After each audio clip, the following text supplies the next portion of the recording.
சொல்லப்பட்டிருக்கிறது என்று கொஞ்ச நேரம் நம்ம தியானிக்கும் போது நமக்கு அதிகமாக புரியும்.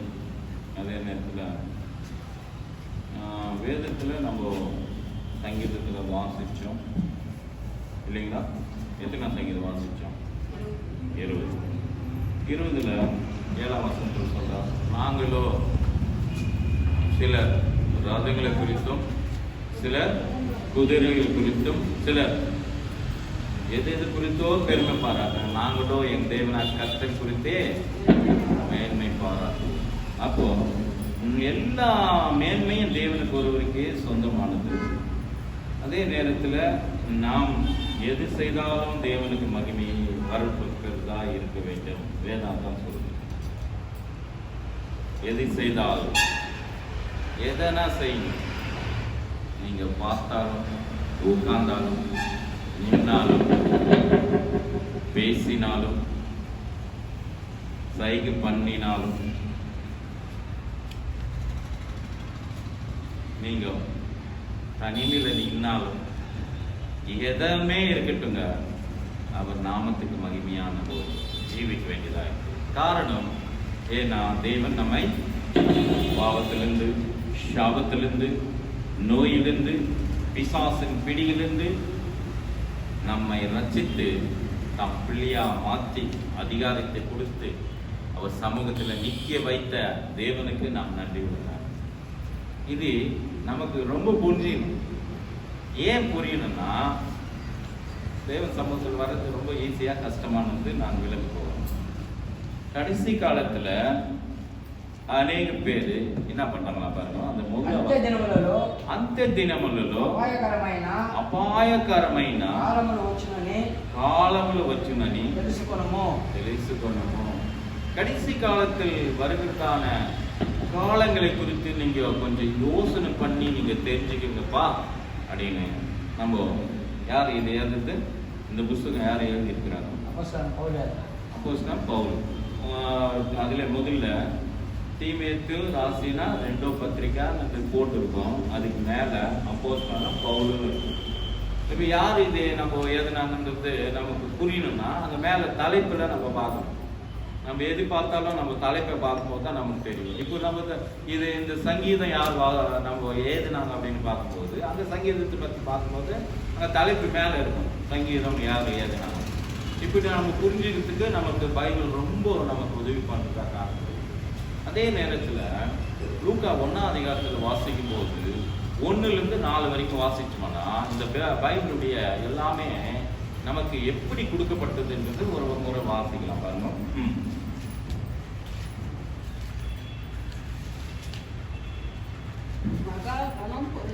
பாருங்க, மகா கணம் பொருந்திய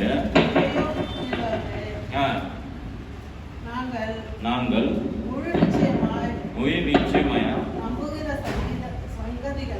நாங்கள் நம்புகிற சங்கீதங்களை ஆரம்பம் முதல் கண்ணால கண்டு வசனத்தை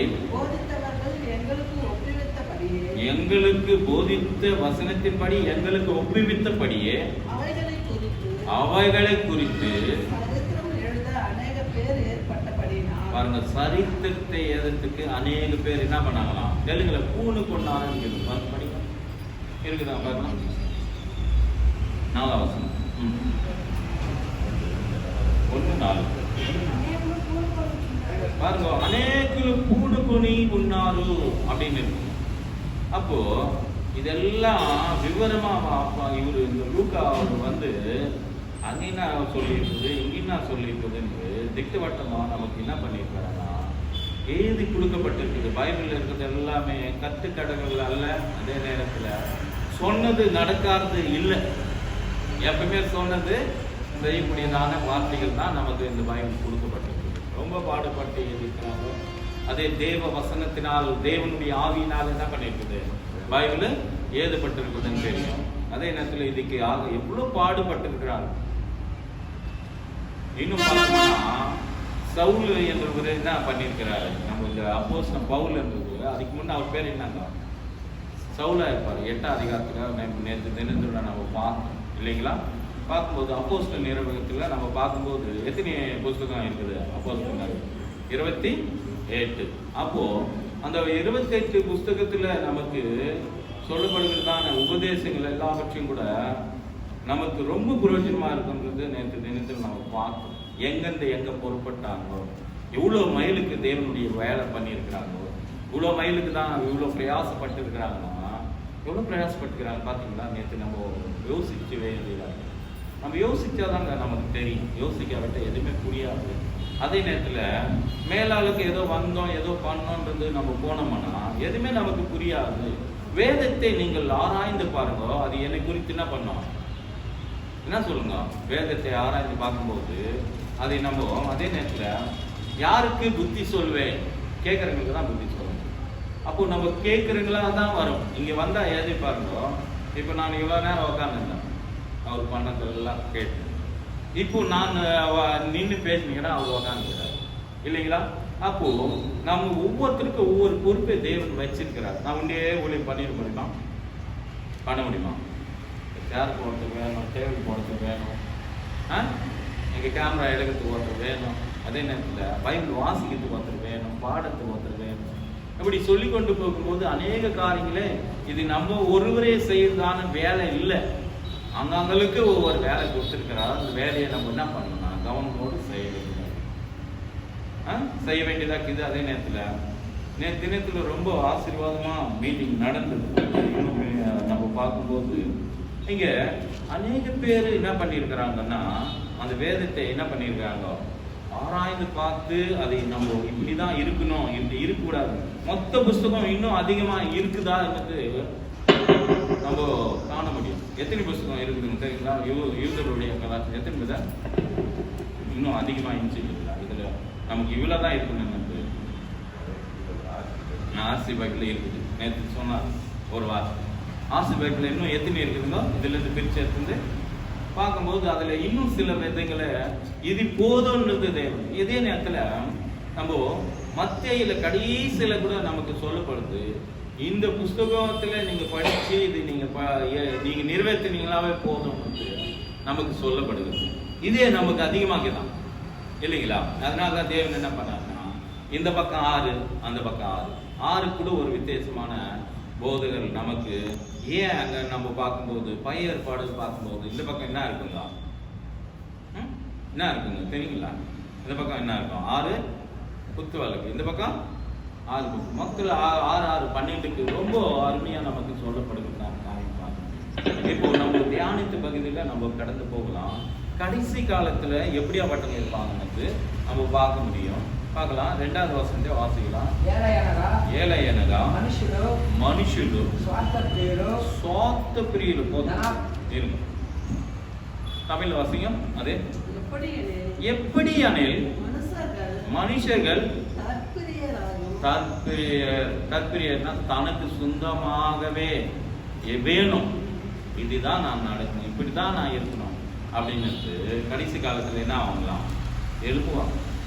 அப்போ எழும்பும் போது தனக்கென்று தன் எதுவுமே தனக்குன்றது நினைச்சா எதுவுமே இந்த உலகத்தில் நம்ம என்ன பண்ண முடியாதுங்க, செய்ய முடியாது. அப்போ தற்பிரர்கள் இருக்கும்போது தேவனுடைய ஊழியம் பண்ண முடியுமா? உனக்கு என்னப்பா நீ போ அப்படின்னு மனைவி சொன்னா, நானும் என் வீட்டாரை என்றால் யாரை சேவிப்போம்? அப்போ வீட்டாரு கூட நம்ம யாரை சேவிக்கணுமா? கத்தரை சேவிக்கணும். நீ போ, அவனை ஏற்றுன்னு போ, இவனை ஏற்றுன்னு போனா அப்போ நம்ம யாரை சேவிக்கல? அது பாதாளத்துக்கும் மற்ற நம்ம யோசுவால சொல்லப்படுகிறது. யாரை நாங்கள் சேவிப்போம்ன்றா, நீங்களோ யாரைன்னா சேவிச்சுக்கணும், எங்களுக்கு வானம். நாங்கள் மட்டும் யாரை சேவிப்போம்? கர்த்தரை தான் நாங்கள் சேவிப்போம்.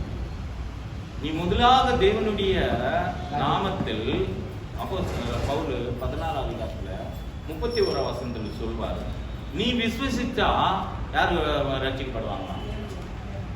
அப்போ நாம் விசுவசிக்கும் போது நம்ம குடும்பத்தில் இருக்கிறவங்க மாறல அப்படின்னு நம்ம சொல்றோம். எவ்வளவுதான் சொன்னாலும் பிரதர் நாங்கள் மாற மாட்டாங்க, அவங்க பண்ண முடியாது. எவ்வளவுதான் நான் பண்ணாலும், எவ்வளவுதான் நான் சகிக்கிறது, என்னால் முடிஞ்ச அளவுக்கு நான் சகிச்சு, இதுக்கு மேல என்னால் முடியாது அப்படின்றது நம்ம சொல்றவர்களா இருக்கிறோம் இல்லையா? தற்பிரியல் தானே இது? தற்பிரியதா இல்லை கட்டிக்கு சொந்தமா நம்ம யோசிக்கிறோம். தேவனுக்குள்ள வரணும்னு ஒரு வசனத்தை தேவன் நமக்கு அருமையா போதிக்கிறாரு. எந்த மனுஷனுமே நீங்க என்ன பண்ணாதீங்க, நியாயம் தீர்க்காதீங்க சொல்றாரா? நான் சொல்றேன்னா யாருன்னா நியாயம் தீர்க்கலாமா அப்படின்னு பார்த்தோம்னா மூடன் என்று கூட சொல்லாதீங்கன்னு அப்ப எப்படின்னா பேசுறது அவருக்கு அவங்களே சொல்லிக்கிறாரு. தன்னைத்தான் சொல்லிட்டாங்கன்னா நியாயம் தீர்க்க போறாங்க. அது வேற சப்ஜெக்ட். ஆனா ஒரு மனுஷன் கிட்ட பேசுறது எப்படின்னு நமக்கு தெரியல. காரணம் சுயம். ஒரு மனுஷனை என்ன பண்ணுனா அது சுயம். நான் தான் எல்லாம், நான் தான் என்ன பண்றாரு. நானே பாட்டு பாடணும், நானே வாசிக்கணும், நானே ஜெபம் பண்ணணும், நானே பிரசங்கம் பண்ணணும், நானே இதுதான் சுவார்த்தம்ன்றது. ஓகே, நம்ம சபையில் அப்படிங்கிறதா? ஏன் பூர்த்தி எடுக்கிறோம்? மொபைல் வந்ததுமே யாருக்கு ஜெபம் கொடுக்கலாம் பிரதர், யாருக்கு பாட்டு கொடுக்கலாம் பிரதர், பாடந்தே பாடாதுங்க, இன்னொரு பாட்டு பாடுறோம். எவ்வளோ டைம் உங்களுக்கு எடுத்துக்கணும்? அந்த டைமோட முடிச்சுட்டு வந்து வர்றாங்க. எதுக்கு இதெல்லாம் நம்ம சொல்றோம்னா, தேவனே பிளான் பண்ணி தான் உலகத்தை படிச்சிருக்கிறாங்க இல்லைங்களா? வானம் எப்போ உண்டாகுதுன்றது அவருக்கு தெரிஞ்சிச்சு. இருளில் இருந்து தேவன் வெளிச்சத்தை உண்டாக்குறதுக்கு அந்த வார்த்தைக்காக பரிசுத்த ஆவியானவர் காத்து நின்றுதான். எப்போ தேவன் சொல்வாரோ என்று சொன்ன உடனே தேவனுடைய ஆவியானவர் அங்க வந்து என்ன பண்ணாங்க, இருளை நீக்கி வெளிச்சத்தை உண்டாக்கினார். அப்போ நம்ம அதுக்காக வெயிட் பண்ணணும். எந்த நேரம் வருது, ஜபத்துக்கு வந்தா ஜபம் பண்ணலாம், கேட்கறதுக்கு வந்தா கேட்கலாம், வெயிட் பண்ணதுக்கு வந்தா வெயிட் பண்ணலாம். இங்க யாருக்குமே ஒண்ணுமே தெரியாத நினைச்சுக்கீங்களா? சின்ன பசங்க கூட நல்லா தெரியும். காலையில் தினத்துல எனக்கு ரொம்ப அறிவுக்கு எதுன்னு நம்ம நினைச்சுக்கிறோமா? நம்ம தெளிவி, நம்மளுடைய தெளிவி இருக்காது. நம்ம நம்ம பெற்ற பிள்ளைங்க நம்மளோட ஃபாஸ்ட் டெக்னாலஜி, அதே நேரத்தில் யோசிக்கிறது ரொம்ப திறமை பிள்ளைங்களா இருக்கிறாங்க. செல்லுதான் பார்க்குறான், அவன் வேற எதுக்கும் உதவ மாட்டான். நம்ம சொல்றோம் ஒரு ரெகுலேட்டர் போடுறதுக்கு எனக்கு வரலைங்க. ஒரு ரெகுலேட்டர் என்னது காலையில் சாப்பாடு செய்யணும், ரெகுலேட்டர் போடுறதுக்கு எனக்கு தெரியல. உடனே அவன் வரான் செல்லு, என்னடா நான் ஏதோ கேட்டுக்கிறேன், அதை எடுத்துட்டு நீ என்ன இது பண்ற அப்படின்னு கேட்கும்போது, இல்லை நான் பண்றேன் பாரு. உடனே டைப் பண்ணா எதை பண்ணா எடுத்து பார்த்தா உடனே செக் பண்றாங்க. நான் ரொம்ப நேரம் ட்ரை பண்றேன், ஒரு 5 நிமிஷம் 10 நிமிஷம். எப்படிங்க இந்த ஞானம்? தேவனுக்குள்ள நம்ம எது கத்துக்கிறோம்னு இல்லைங்களோ, நம்ம யோசனை பண்றோம் எந்த விஷயத்துக்குமே ஆகட்டும். அந்த வேலை செய்யலாம் இன்னைக்கு நாங்க அவ்வளவு சீக்கிரமா செஞ்சுக்கிட்டு வர முடியாது. ஏன்னா நேற்று கூட பங்குறவன் சமமா பங்குறணும்னு இருக்குது. அங்க உட்காந்து பங்கிட்டு பாருங்க, உங்களுக்கு தெரியும் கஷ்டம். இல்ல குடும்பத்துல நீங்க ஒரு 4 பேருக்கு செஞ்சு போடும்போது தான் அதனுடைய கஷ்டம் என்னன்னு தெரியும் இல்லைங்களா? என்ன வேணும்னு கொஞ்சம் உப்பு கம்மி ஆயிட்டா கூட போயிச்சுக்கிறாங்க. அப்படி கூட வந்து கேக்குறாங்க என்ன, அங்க உட்காந்து இருக்கும்போது கேக்குறாங்க, கொஞ்சம் சாம்பார் ஊத்துட்டு அப்படின்றாங்க. நான் ஊத்துனா இன்னொருத்தருக்கு இன்னும் போறவங்களுக்கு என்ன பண்ண முடியும்? காண ஒரு கல்யாணத்துல முன்ன சொல்லியிருக்கிறாங்க, நான் இப்போ மறுபடியும் சொல்றேன். கம்மியாவது காரணமே இருக்கிறீங்களே சாப்பிட்டா எப்படிங்க பின்னால் வரவங்களுக்கு கூட நம்ம கொடுக்கணுமா இல்லைங்களா? அப்போ பங்குறதுக்கு ரொம்ப முக்கியமா ரொம்ப ஞானம் வேணும். அதே நேரத்துல அந்த பங்குறவங்களுக்கு மொத்தமே போட்டா ஒண்ணுமே பிரயோஜனம் இல்லாத போயிடும். பின்னால் வரவங்களுக்கு இல்லை, அதை குண்டா காலை இல்லைங்களா? அப்படி நம்ம பார்க்கணும். சுயம், இந்த சுயம் என்ன பண்ணுதுன்னா, எனக்கு சொந்தக்கார இருக்கிறாங்க இல்லை யாரும் நல்லா இருக்கிறாங்க, லாஸ்ட்ல எனக்கு ரொம்ப மிச்சாச்சுங்க சாம்பார், ரொம்ப சந்தோஷப்படுறேன். அதே நேரத்தில் மிச்சம் ஆனாலும் நான் சந்தோஷப்படுவேன். ஏன்னா இது தேவனுடைய ஊழியம். போனா யோவான்ல நம்ம ஒரு வார்த்தை வாசிக்கலாம் பார்க்கிறோம். 6ஆம் அதிகாரம் 12 இல்லை 12:6 பாருங்க வாசிக்கலாம். இயேசு ஒரு அற்புதத்தை பண்றாரு. அந்த அற்புதத்துல என்ன பண்றாருன்னு நம்ம பார்க்கலாம். எத்தனைமா? 6:12. ஓகே, கரெக்ட் தான். 6:12 அவர்கள் வாசிக்கலாம். அவர்கள் திருப்தி அடைந்த பின்பு அவர் தம்முடைய தாம் சீசர்களை நோக்கி ஒன்னும் சேதமா ஆகாத படிக்கு மீதியான துணிக்கைகளை சேர்த்து வையுங்கள். இது நல்லதா கேட்டதா நீங்க சொல்லணும். என்ன சொல்றாருன்னா, இயேசுதான் அற்புதம்